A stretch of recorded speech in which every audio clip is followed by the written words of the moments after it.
What's going on, everybody? It's the Jack here with another Wavature 101 video for you guys on this wonderful Wavy Wednesday. Hopefully you guys had a good week since the last time I seen you. Hopefully 2019 is going really well for you.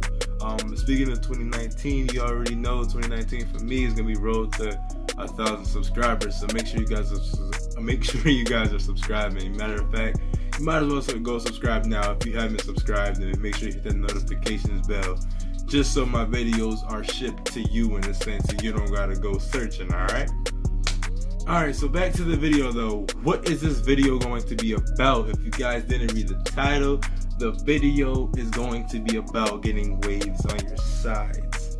You know, getting waves on the matter of fact, let me take this do-rag off.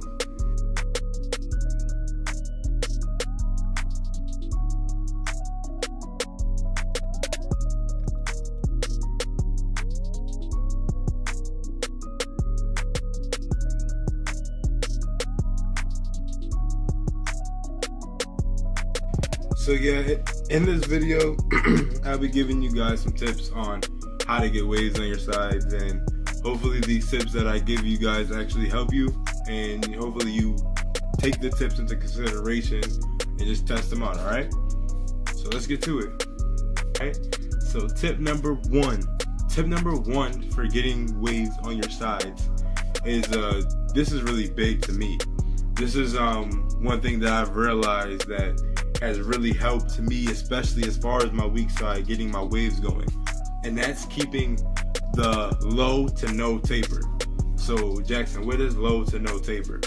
Alright, so a taper, if you guys don't know what it is, a taper is basically when you get a small blend on your side. So like this area right here, you know, if you're gonna get a taper and get this part shaved off, get it very low or don't get a taper at all.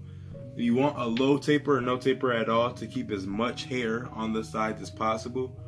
You know, you don't want your hair to be low on the sides to get, you know, waves on the sides. You can't do it. It's almost counterproductive. You know, in order to get waves, your hair has to curl up. We all know that waves are just laid down curls. So in order to your hair to reach its curl length, it has to grow. And if you're constantly getting high tapers or getting fades on your sides will never come in because they're never going to reach its curl length, alright? So remember, rule number one of getting waves on your sides is low to no taper. You know, going a low taper, you might be able to knock out a wave or two that you possibly could have, but overall you're still going to have the bulk on the hair of your sides to make sure that you guys can get your waves going. And no taper is pretty self-explanatory. If you don't have a taper, your hair is going to be even all the way around, and you guys will be able to, you know, further pursue getting waves on your sides. Now, tip number two is something that, you know, us wavers always go through, you know, in terms of brushing, is knowing your angles. You're gonna want to, tip number two is kind of like two parts. So 2A is going to be one, learn your angles, and the only way to learn your angles is to, you know, experiment. Don't just brush one way, then when you realize nothing is happening, continue brushing that way. You guys are gonna want to change the direction of your brushing, you know, and realize that just because one side waves up going in one direction, the other side doesn't mean it. Just because one side waves up going in one direction doesn't mean the other side is going to do the same. You might have to go in two different directions on your sides depending on like your head shape and how your hair grows and how it lays and, you know, this, that, and the third. So guys, just so yeah, tip 2A is going to be making sure you experiment with your angles to learn your angles. Now, once you've learned your angles and you see your ripples coming in, this is when 2B comes into play. It's about staying consistent with those angles. You know, once you figured out the way that you gotta brush to get your waves to come in, it makes no sense to go against that, because that means you're gonna just kill your progress. You know, which is counterproductive. You wanna just keep doing what you gotta do, keep going in that same direction to get your waves to come in on your left side or on your right side or just your sides, period. Now, tip number 3 when it comes to, you know, getting waves on your sides this isn't really what you do. It's more of a character trait. You have to have patience. You guys, with waves, period, you have to have patience, but your sides, you have to be the most patient. You know, most of us get waves on the top fairly easy, and that's because, you know, you're constantly brushing your top. A lot of times when we first start waving, or, you know, just wavers in general, when we first start brushing, most of the time you're brushing your top of your hair. When you're casually brushing throughout the day, you're brushing the top of your hair. You know, your top is very easy, but the sides, you know, is going to take a little bit longer because it doesn't really get the attention that, you know, the top, or say like your back does. So when it comes to getting waves on your sides, you must be patient. You gotta have patience. I can't explain that enough. I can't say it enough. I can't put enough emphasis on being patient. You know, besides being patient, you also have to be consistent. You know, this is kind of like tip 4, if you will. You guys gotta be consistent. You guys can't just brush your sides, say, every other day, but be brushing the rest of your hair every day. You know, you want to be brushing your sides probably more than your top of your head, because of the simple fact that it doesn't get the attention that, you know, it usually, that the top of your hair does. You feel me? Do my start and end method. You know, there's something I mentioned in my weak side video that I dropped a while ago. Actually, I'll link that video in the description of this video as well. But do my start and end method. Start and end your sessions with your sides.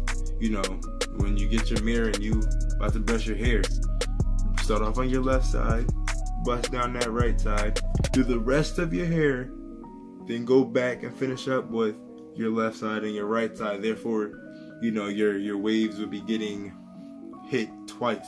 You know, those sides will be getting hit twice. Instead of just once in a session, you'll be giving each side twice the amount of attention that you usually would, which is going to speed up your progress, which is going to get you waves on your sides. Now, another reason why, you know, us wavers, our sides, you know, take longer to come in is because you tend to sleep on your sides. And regardless if you have a do-rag or not, there's going to be some sort of motion.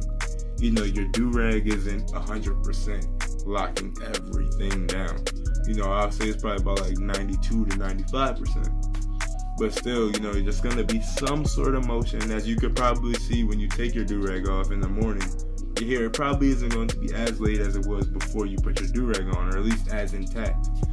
So, one thing I can tell you guys, if this is pretty extreme, you know, tip number 5 is going to be pretty extreme, but try to sleep on your back so your sides aren't being, you know, altered while you're sleeping if you toss and turn at night or anything like that. You feel me? So you guys could try to take that into consideration if you're going to be that disciplined to change your, you know, your sleeping arrangement. Alright guys, so that kind of wraps up this video. I can't think of any other tips for getting waves on your sides at the moment. But don't worry, if I ever think of any more tips for you guys in the future, I definitely will be coming out with that video for you guys. Coming out with that video in the future of part 2 of getting waves on your sides. But yeah, other than that, I already asked you guys to subscribe and hit the notifications bell. I'll see you guys next week, alright? Keep that waveature going, keep that brushing motion if you want the ocean, alright? I'm out.